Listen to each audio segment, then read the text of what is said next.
Hello, and a very warm welcome to the Hull of Fame. See what I did there? I didn't even know I was going to do that until I started recording. That's brilliant. The Hull of Fame. The Hull of Fame. Well done. Very well done. Thank you. This is our special episode for the Hull of Fame 2018.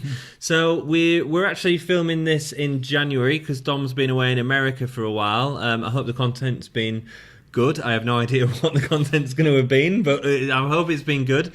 And basically, we're looking at today, counting down our picks for the Hall of Fame, and we're going to discuss who we're going to put into the Hall of Fame.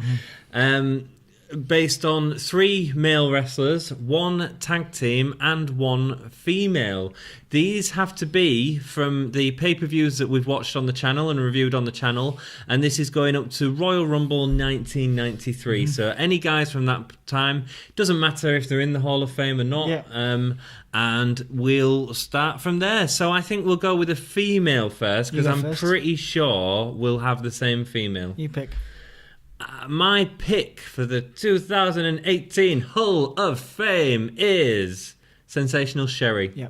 Yep. Sensational Sherry there hasn't been many females. There was sort of Wendy Richer and Leilani Kai not with the same impact. I was debating the Jumping Bomb Angels because they had 2 really good female matches. In fact, the best female matches involved them, one of which I believe also included Sherry.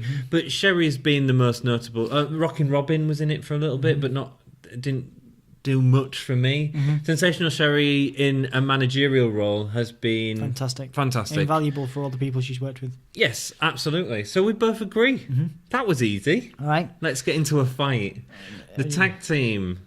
2008. Now why are you go first? You go first. You go first. You go first. The tag team for 2018 Hall of Fame is the Rockers. Same.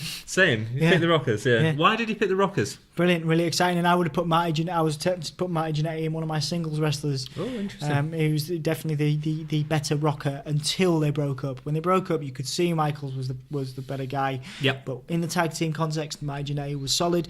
The Rockers, brilliant team, bringing out high flying stuff when nobody else really was doing that to the same level. Fantastic team. Would have done wonders for both of them if they'd have carried on. But of course, history tells us that it was the best thing that could have happened to one of them at least. Marty Jannetty had repeated. He tried to do the New Rockers years later, but it didn't work. It's such a shame on that level. But so the Rockers, in terms of during this time, incredible tag team, ended just as we've been covering them for a while. They've just finished up. Michael's is in some really great feuds with Jannetty right now. Yes. At the time of filming anyway. Yeah, but again, that was sort of hindered by Jannetty coming and going with issues. So there you go. But the Rockers are my team too. Yes, the Rockers are not in the WWE Hall of Fame as of 2000. As of now, they could have been announced actually, because we're filming this in January. I don't think there will be, unfortunately. Not as a team. No. But also, you have had some other great tag teams as well. Demolition. It's been great to rewatch all of Demolition's work in that legendary run that they had. The Legion of Doom have done some great work. The Nasty Boys have just just they're maybe a bit late for it, but who else? Like I say, the Heart Foundation. The Heart Foundation, But like I say, definitely Rockers for me, leading the charge. Very good. So let's go into our male competitors. So headliner of 2018's Hull of Fame. You're really excited to hear it, aren't you? Yeah. You better not have chose someone different just to cause an argument. Macho Man Randy Savage. Whoa! Oh, yeah! Macho Man, I've said this a few times, I never realised how damn good he was, man. Oh, man, yeah. And watching these pay-per-views back, he is the best performer on most pay-per-views. His matches always bring out the best in people. I've gained, from watching these pay-per-views, I've gained so much more respect for Macho than I ever had before. What do you want to say about Macho? Just an incredible performer. Again, my respect, same things. My respect has been doubled for him, absolutely. And what he does is he actually, watching him back, you can see how wrestling has historically transformed into what Yeah. it is today. Yeah. And it's because of people like Macho Man who did the type of work he did. And you can see AJ Styles in Macho Man. Yeah, you can see, like I say, you can see a lot of guys in Macho Man. You can see he had the flair, you know, of like CM Punk obviously was in there. You know, like I say, of current stars, AJ Styles, absolutely, even Fandango. Do you know what I mean? There's elements of all these people in Savage's flair, movement, style, in-ring style, which is fantastic. Okay, so that's definitely our main eventers, at least. What about your number two? Number two, I've chosen. Who did I choose? It was hard, man. It was really hard. I've chosen Ricky the Dragon Steamboat. Nice. Okay, I chose Ric Flair. You chose Ric Flair. Really? Yeah, came in later on. He did come a lot later. Just his matches, the standard of his matches, you know. They are and great. I'm not a great fan of Flair.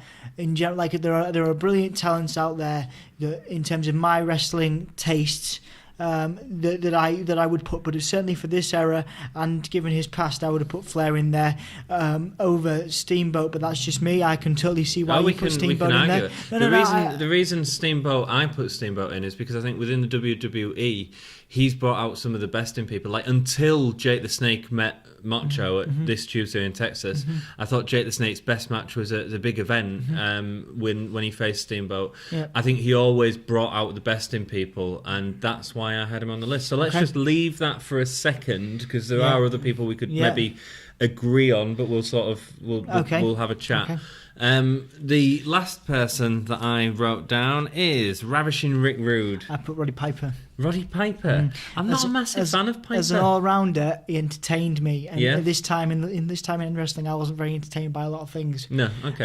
In terms of his promos and in terms of some of his in-ring work. In fact, a lot of his in-ring work, I mean, it also comes down to a lot of the people he was in the ring with, but very good all-rounder, very much the most entertaining superstar of this era for me. Obviously, there's other guys I would put in there, like people that were favourites of mine, like Jake or The Undertaker, for example, but certainly Roddy Piper as an all-round performer for me was there for me. Okay, cool.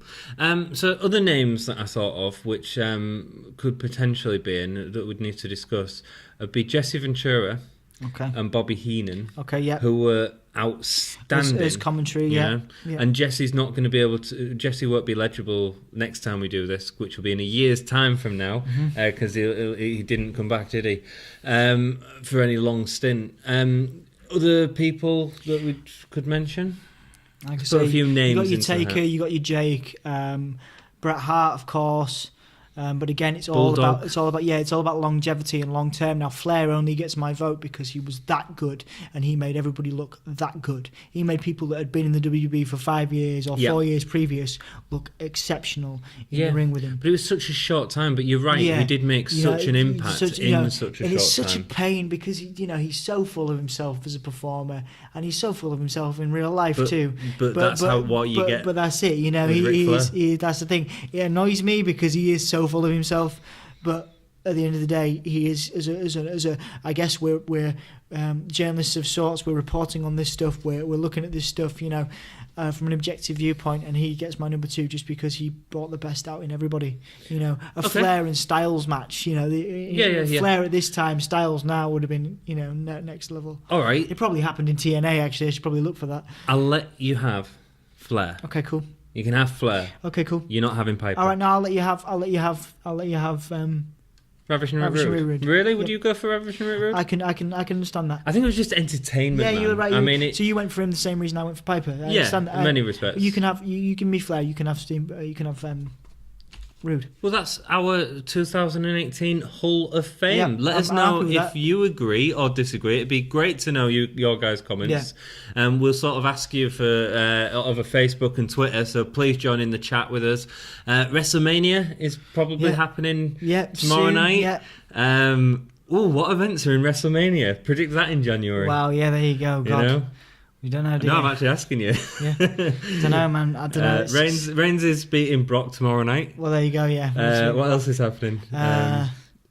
Is it Four Horsewomen versus Four Horsewomen? Probably. That's a good one, yeah, that's a good one. Probably.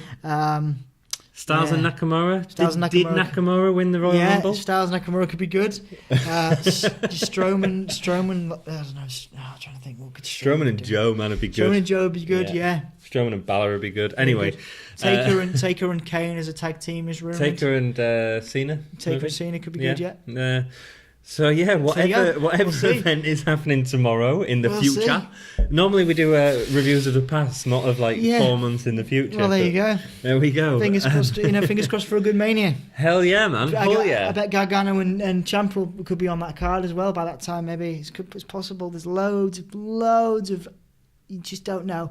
Anything can happen. Dom, anything can how was your time in America? Well, hopefully, really good, mate.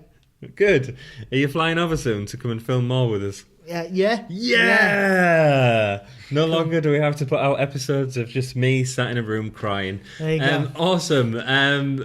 Keep it gay. Thanks very much for joining us, and please join us for the chat on Facebook, Twitter, and Patreon. Patreon. Go buy our shirts if you want, and mugs, And if you don't want to buy a shirt or a mug, it doesn't matter, because we love you anyway. We just appreciate your time and effort and energy checking us out, checking out his beard, checking out my beautiful face, whatever you want to check out. I wonder what we'll look like when we come back in 4 months. Do you think that you'll have gone through puberty by that I'll have some kind of ridiculous faux Yorkshire American accent thing going on. Oh man, I can't wait. Yeah, it'll be fine. It'll be good. It'll be good. Anyway, see you soon. Take it easy. Keep it great.